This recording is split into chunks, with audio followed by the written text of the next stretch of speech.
Kaixo danoi, nire izena Ritalda Baldetreku da, Zarauztarra naiz, eta hemen naukazue Euskaraldia antolatzen dabilen lantaldeko kidea naizelako, eta Euskaltzaleen topaguneko lankidea baita ere. Niretzat euskara da nire ama hizkuntza, nire hizkuntza naturala, esaten duten bezala, eta egia esan, egunerokotasunean, gehien ehuneko ehunean ez baldin bada, ia ehuneko ehunean erabiltzen duten hizkuntza. Bai alor pertsonalean eta bai profesionalean. Suertea daukat Euskaraldia bezalako ekimen batean lan eginda, nire lan jardueran ehuneko 99,9 euskara ziteko aukera izateaz, ez? Eta pertsonalean ere inguru oso euskaldunean bizi naiz, jendarte euskaldunean, ordua, egia da, irakurketan eta bestelako hizkuntzak erabiltzen baditut ere, ahoz behintzat, ia ehuneko ehunean euskaraz aritzen naiz.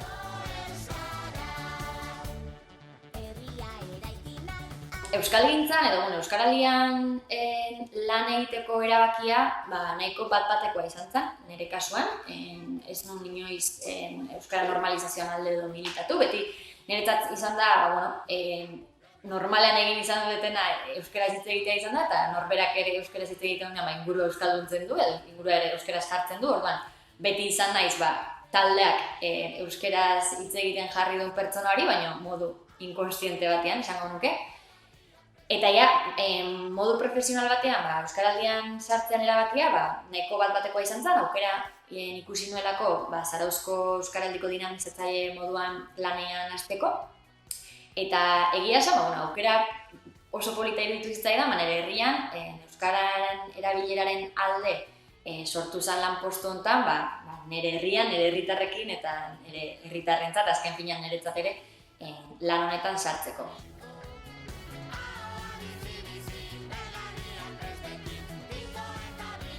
Euskaraldiak gero, proiektu entzutetxua edo arrakastatxua, ez dakit, baina, bintzat, oihartzun nahikoko proiektua bilakatu da, eta bere alde honak eta txarrak ditu horrek, ez? Alde batetik, gozada bada, izugarrizko privilegioa da, hainbeste jenderekin, hainbeste herritan, hainbeste eragile, hainbeste erakunde motakin lanean aritzeko aukera izatea, eta horiek ezagutzeko aukera izatea, ikuspegi nahiko panoramiko hartzen dalako. Eta gainera, egiten den lan horrek emaitza bat edo eragin bat duela ikusi dezakegulako modu nahiko zuzenean.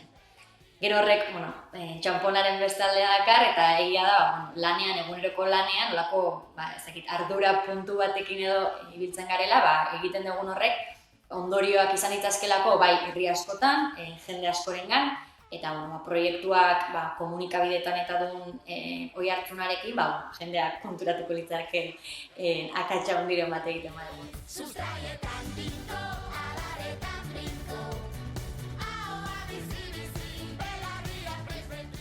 2018an izan zen lehenengo edizioa, eta 2020an egingo dugu bigarrena. 2020a nahiko urte aldrebesa izaten ari da hilabete hauetan behintzat. Eta, aldrebeskeri hori sortu den COVID-19 krisia da eta, 2020an bertan egin dela horako kanpaina bat, etxealditik Euskaraldira izena jarri geniona.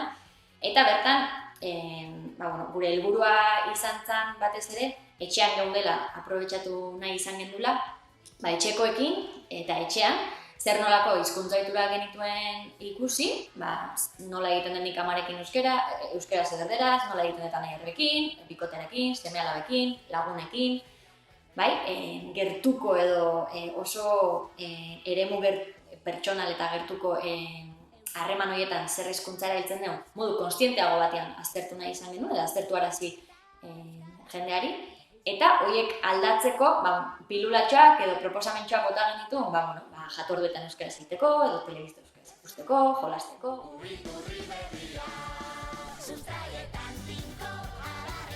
Egia da, kasu batzutan, etxean eremu, konfiantzazko eremu hori errazagoa izan daitekeela hizkuntza ohiturak aldatzeko, hau da euskara gehiago erabiltzen hasteko, baina egia da baita ere, zailena izan daitekela. Azken finean, ohitura horiek oso errotuta daudelako eta aldatzen zailenak direlako, ez?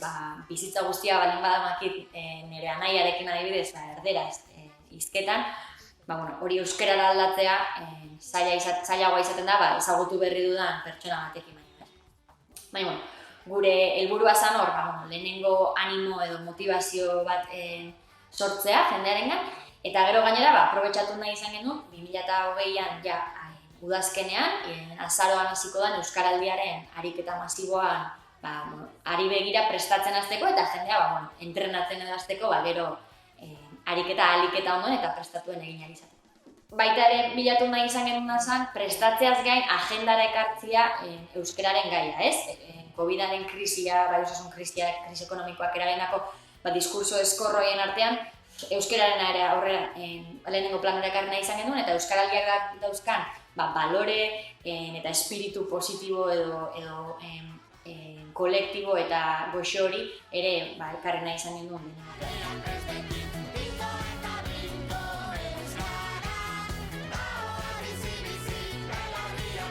Euskal Herrian parte hartzen duen jendeaz gain egia da, diasporan ere badauzkagula, holako txoko ezberdinak edo puntu ezberdinak, Euskaraldian ere parte hartu izan zutenak lehenengo edizioan eta bigarrengoan ere animatuko direla ematen duenak. Egia da leku hauetan zailagoa dela ariketa masiboa, hau da, gizarte osoak edo herri osoak batera egiten duen ariketa bat planteatzea, azken finean sakabanatuagoak daudelako bakoitza bere herrialdean.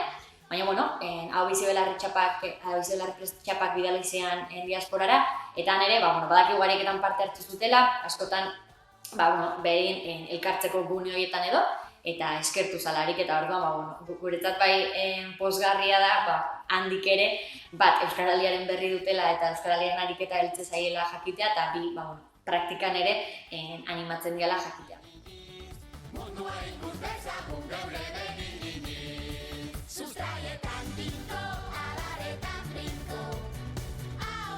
Izango litzake, edo nik proposatuko niokena izango litzake, piztinara salto egitea. Hau da, erabiltzen hastea. Askotan urte asko pasatzen ditugu zerbait ikasten, eta gure buruan metatzen doa jakintza hori eta ezagutza hori, baina ez gera atrebitzen kanpora ateratzea, ez? Orduan, nik esango nuke piztinara botatzeko, erabiltzen hasteko, azken finean gehiago erabilita gehiago ikasten da, eta horrek erabilera gehiago daka, orduan, ia gurpil horri bueltak ematen hasten den pertsona, eta bestetik, baita ere, erabilera horrek ekarriko diola bere ikasketa prozesuaren fruituak jaso. Eta askotan, beldurroien aurrean, ez gerala konturatzen zenbat dakigun, hau da, uste baino gehiago dakigula, eta sorpresa onak izaten diala normalian topatzen ditugunak esperientzi txarrak baino. Orduan, berriz, piztinara salto egitea, gurpil hori biraka jartzen hastea eta inguruko denekin euskara hizkuntza disfrutatzea.